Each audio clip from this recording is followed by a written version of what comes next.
सांगली जिल्ह्यात गेल्या 2 दिवसांपासून अवकाळी पावसाने अक्षरशः हाहाकार माजवलाय। यामध्ये रब्बी पिकांचं मोठं नुकसान झालेलं आहे, शेती पिकांचं नुकसान झालेलं आहे। अचानक आलेल्या अवकाळी पावसामुळे नुकसान झालेल्या भागांचे पंचनामा करण्याचे आदेश दिले गेले आहेत। तालुक्यातील बीडीओ आणि तहसीलदार हे पंचनामे करतील, त्यातून नुकसान किती झालं हे पुढे येईल। काल वीज पडून एका महिलेचा मृत्यू झालाय, तिला शासकीय मदत 4 लाखांची तातडीने देण्यात येईल अशी घोषणा सांगली जिल्ह्याचे पालकमंत्री चंद्रकांत पाटील यांनी केली आहे।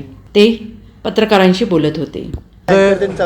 माननीय कलेक्टर महोदय अचानक आलेल्या पावसामुळे झालेल्या नुकसानीची पंचनामे करतायत। हे पंचनामे करण्याच्या खाली ऑर्डर देत आहेत बीडीओना आणि सगळ्या तहसीलदारांना वगैरे।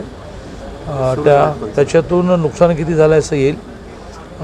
प्रस्ताव वर पाठवायचा का काही जण गेले, एक मुलगी मला वाटते वीज पडून गेली, तर ते कलेक्टरांच्या हातात आहे की त्यांना 4 लाख रुपये देणं असं सुरू आहे।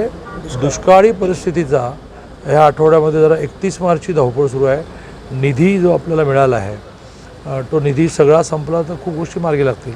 ते 31पर्यंत नाही संपवला तर तो लॅप्स होईल, परत जाईल। त्यासाठी आमची खूप धावपळ सुरू आहे।